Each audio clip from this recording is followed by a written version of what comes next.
Good afternoon, student. This lecture is for 12th class student. This is third poem, Keeping Quiet. Let us start remaining part of this poem. What I want should not be confused with a total inactivity. Life is what is about. I want no track with death if we were not so single-minded about keeping our lives moving and for once could do nothing. The student in this poem, the poet says that he does not want us to stop our work. कि वो कहता है कि हम बिल्कुल problem एकदम से inactive ना हो जाएं, मतलब कि हम बिल्कुल भी ये नहीं कि हम कुछ भी ना करें. Life is what is about. I want no track with death. No track with death means to refuse to tolerate something. अब यहाँ पोइट कह रहे हैं कि I don't want that everything should come to stand still. Okay, I don't want that people don't do anything. तो इसमें poet ये नहीं कह रहे कि आप बिल्कुल इनएक्टिव हो जाएं. तो he wants people to take out some time from their busy schedule, कि वो अपने शेड्यूल से कुछ टाइम निकाले बाहर आए. So and realise the results about what they are doing. If we were not so single minded about keeping our lives moving and for once could do nothing. So the poet advised that people should stop being selfish, so single-minded, and keep our lives moving. And it is a very important and meaningful stanza. The poet says that all the human beings are busy to achieve their goals. So for once could do nothing. So people are in a hurry to complete their work, to complete their goals, to complete the achievements. So he says that if they stop for a while, so they can appreciate their achievements and their lives would be happier. So perhaps a huge silence might interrupt this sadness. तो अगर हम कुछ time के लिए चुप रहेंगे तो शायद ये जो हमारी सैडनेस, जो हम दुखी हो जाते हैं, इसको ये इंटरप्ट कर सकती है. अब पोइट क्या कह रहे हैं? पोइट कह रहे हैं कि हम क्या करते हैं,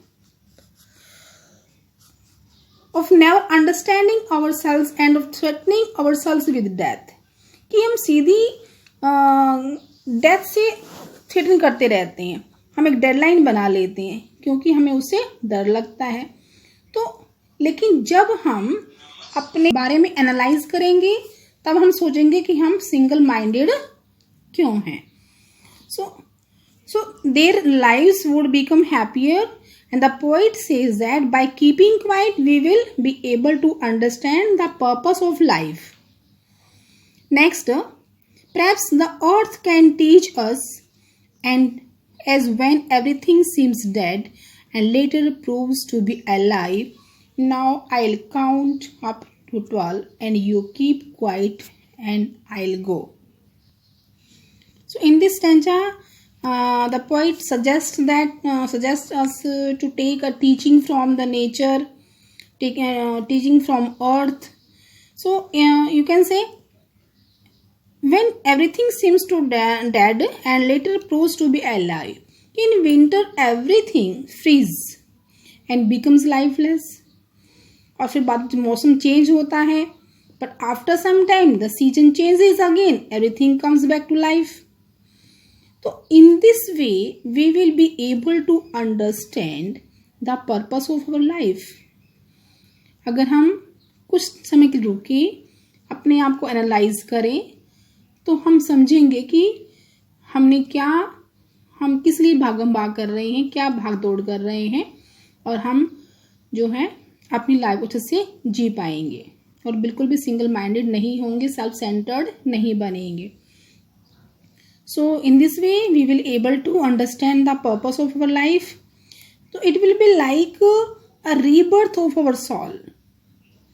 and later proves to be alive. So again he asks, now I will count up to 12 and you will keep quiet and I'll go. Okay. Again the poet asks all people to take a pause, count till 12. It means कि poet हमें इतना सब कुछ बता चुके हैं कि हमें म्यूचुअल अंडरस्टैंडिंग रखनी चाहिए, हमें पीस रखनी चाहिए, हमें यूनिटी रखनी चाहिए और हमें अपने एक्शंस को एनालाइज करना चाहिए. सो वो यही कह रहे हैं कि you will think about it and I will go.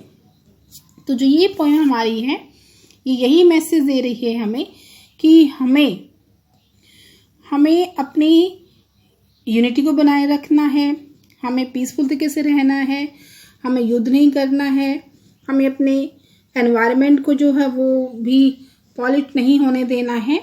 और मेन जो चीज़ जो मैसेज दे रही है ये पोएम ये दे रही है कि हमें अपने कार्यों की अपने एक्शंस की को एनालाइज करना है. तो इतना सब कुछ इस पोएम में जो पोइट ने बताया है इससे हमें सब कुछ सीखना चाहिए कि हमें अपनी लाइफ के अंदर जो है कुछ समय ऐसा भी दें जो हम अपने आप को एनालाइज करें कि हमने क्या गलत किया है, क्या सही कर रहे हैं, क्या गलत है और क्या सही है. Now let us revise question answer.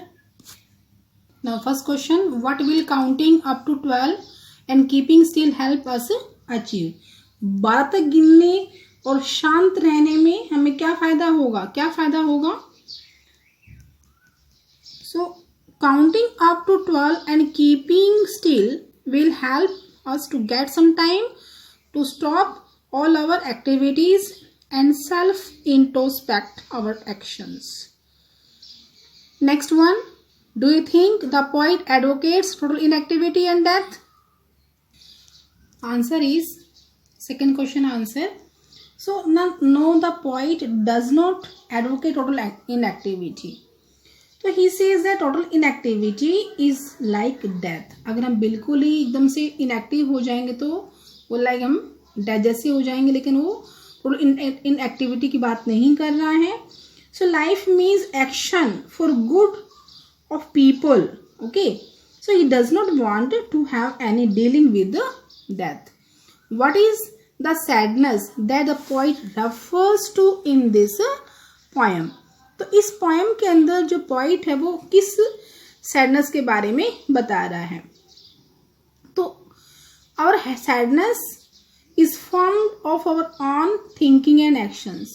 जब हम हमारी सोच, हमारे कार्य ही हमारी उदासी को क्या करते हैं, प्रकट करते हैं. So man has no time to understand himself. उसके पास टाइम ही नहीं अपने बारे में सोचने के लिए और इसीलिए क्या रहता वो, that's why he often remains sad. So we all are part of the mad race, power and money. क्योंकि हम सभी अपने पावर और मनी के पीछे भागते रहते हैं. So if we look within our self then this sadness might be broken. अगर हम अपने आप पर झांक के देखें, अपना खुद का एनालाइज करें तो हम इस उदासी को क्या कर सकते हैं, ब्रोक कर सकते हैं. What symbols from nature does the poet invoke to say that there can be life under apparent stillness. तो यहाँ जो what symbol from nature, हम जो है यहाँ पे जो पोइट है वो प्रकृति से देखिए कौन कौन से सिंबल्स का यहाँ पे यूज कर रहे हैं और ये क्या दिखाने के लिए कि जो भारी जो खामोशी होती है, स्टिलनेस होती है, इसके नीचे भी एक लाइफ हो सकती है. तो यहाँ पोइट कह रहे हैं कि stillness is not the sign of death. अगर आप कुछ मिनट के लिए शांत हैं तो वो आपका डेथ का सिग्नल नहीं देती है. So it is time to analyse our actions. So he gives an example from nature. In winter everything goes to sleep, goes to freeze, and but in spring everything, plants, grass, or all river streams become active and alive again. So student, you please Read this poem, find out question answers, learn and write in your notebook, and write a short question, brief summary of the poem, and write in your notebook. Thank you.